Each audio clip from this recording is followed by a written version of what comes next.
उस संत का नाम सबसे पहले सुनिए, माधव दास।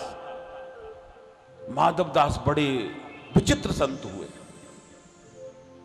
माधव दास किसी को दर्शन नहीं देते थे, लताओं के अंदर रहते थे और दिन रात भजन करते थे, राधा राधा राधा का स्मरण। तो और खाते क्या थे, खाने के भी सुनिए। जो वृंदावन के अंदर संत जो भोजन करते हैं, उन भोजनों की पत्तलों को फेंक दिया जाता था। जिस पत्तलों पे भोजन करते हैं, शांति विशेष, उन संतों की पत्तलों को फेंक दिया जाता था। और जो पत्तलों पर थोड़ा सा झूठा प्रसादी रह जाती है, कभी कभार हम भोजन करते हैं, थोड़ा प्रसादी रह जाती झूठी, माधव दास शीत प्रसादी को उतारते, एक मिट्टी का उन पर बर्तन था, उसे करवा बोलते थे, सारी पत्तलों से थोड़ा थोड़ा अन्न झूठा उस मिट्टी के करवे में इकट्ठा कर लेते थे। संतों को भोजन कराते थे ब्रजवासी, उनकी पत्तलों को फेंक देते रोड पर। माधव दास उन पत्तलों से थोड़ा थोड़ा प्रसाद जो लगा रह जाता उसे इकट्ठा कर लेते।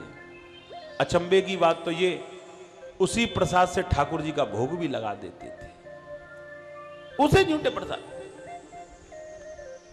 संतों की झूठी प्रसादी से जो बची हुई ठाकुर जी का भोग लगाते, उसी को आप ग्रहण करते। ऐसे समय चलता गया, बहुत समय हो गया। एक बार माधव दास भजन में लगे रहे, समय ज्यादा हो गया, ध्यान रहा नहीं, और जब चेतना हुई, क्योंकि भोजन की चेतना होती है अंदर से, एकदम भूख लग रही है, ऐसा होता है ना, कभी कभी हम बैठे रहते हैं, एकदम अरे आज तो भोजन नहीं किया, 2 बज गए। ऐसी माधव दास को ध्यान आया, अरे आज तो हमने भोजन नहीं किया। दौड़ते दौड़ते गए, रास्ते के किनारे जो संतों की झूठी पत्तल पड़ी हैं, उन पत्तलों से शीत प्रसादी ले ली झूठी। संतों का स्थान देखो कितना ऊंचा है, ठाकुर जी झूठा खा रहे हैं। दौड़ते गए, संतों की जो शीत प्रसादी डली है, उससे प्रसादी ली झूठी, मिट्टी के करवे में रखा, आज तो ठाकुर जी के भोग में देर हुई हो गई। ऐसा सोचते सोचते जब लताओं के बीच में पहुंचे और जब भूख लगी जोर से, तो ठाकुर जी का भोग लगाना भूल गए। उसमें से एक लिया, मिट्टी के करवे में से अपने मुख में रख लिया।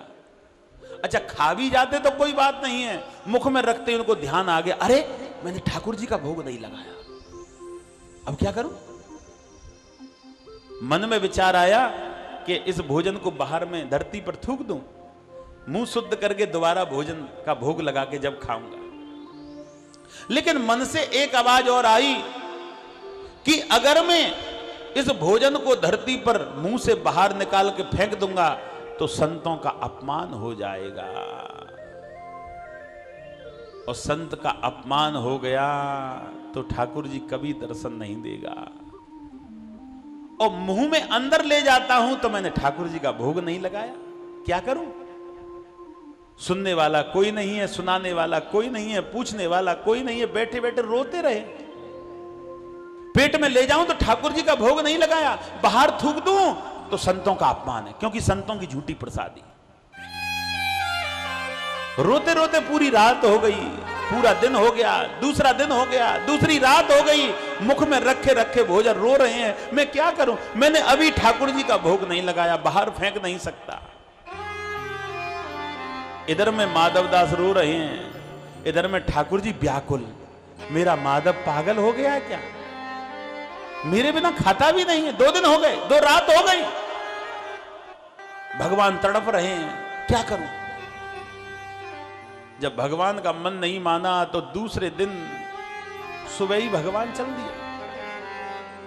लताओं के अंदर जाके आवाज लगाई, माधव। ठाकुर जी की आवाज सुन के माधव जोर से रोने लगे,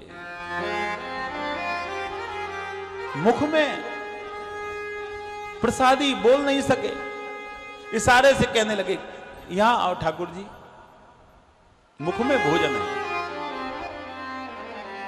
भगवान कहने लगे, खा लो, हम आ गए। रोते रोते कहने लगे, तेरे बिना आज तक पानी नहीं पिया तो ये कैसे खा लूं मैं। रो रहे हैं, भगवान अपने पटके से आंसू पहुंच रहे हैं, लेकिन माधव दास का रोना बंद नहीं। भगवान समझा रहे हैं, हो माधव पास तुम्हारे आया ओ माधव, पास तुम्हारे आया माधव, पास तुम्हारे आया। रोता क्यों है, क्यों घबराता, रोता क्यों है, क्यों घबराता, रोता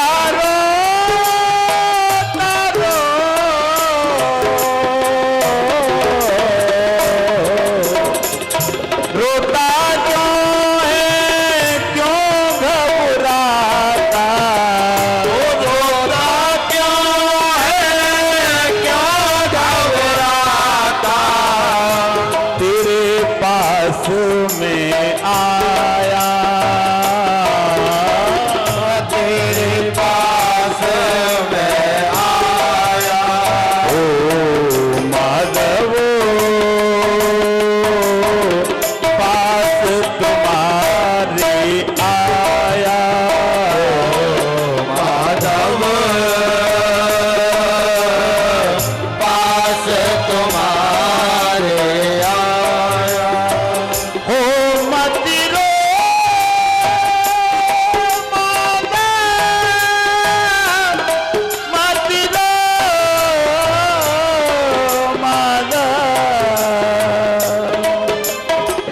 पास तुम्हारे आया, माधव, पास तुम्हारे पास तुम्हारे आया।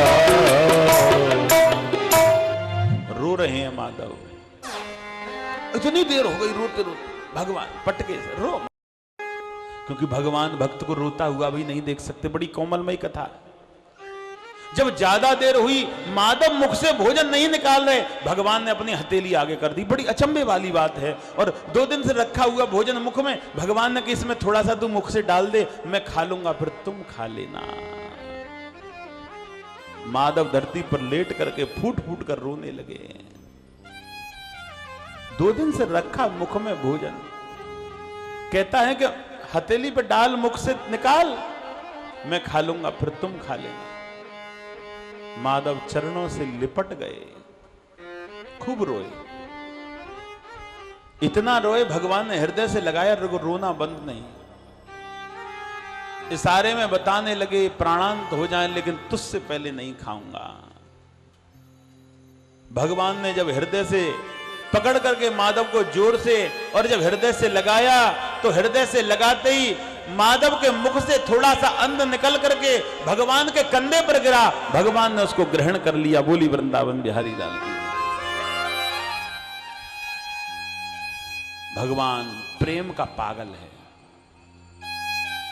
तुम्हारे कोठी बंगले इन सबसे उसे कोई लेना देना नहीं है।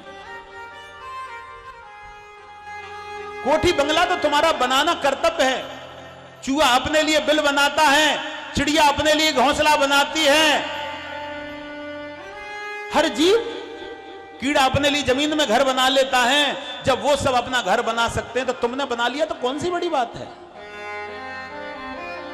उन्होंने अपने छिपने के लिए घर बनाया, तुमने अपने छिपने के लिए बनाया, इसमें बड़ी बात नहीं है। बड़ी वो बात है कि ठाकुर जी को तुमने कितना स्मरण और कितना समय दिया। उस समय की घड़ी, उस समय का पल, उस समय की ड्यूटी, जिस समय तुम ड्यूटी करने कहीं जाते हो तो तुम्हारा एक एक सेकंड मिनट लिख जाता है। इसी प्रकार से भगवान के यहां सब लिख रहा है कि तुमने समय कितना दिया।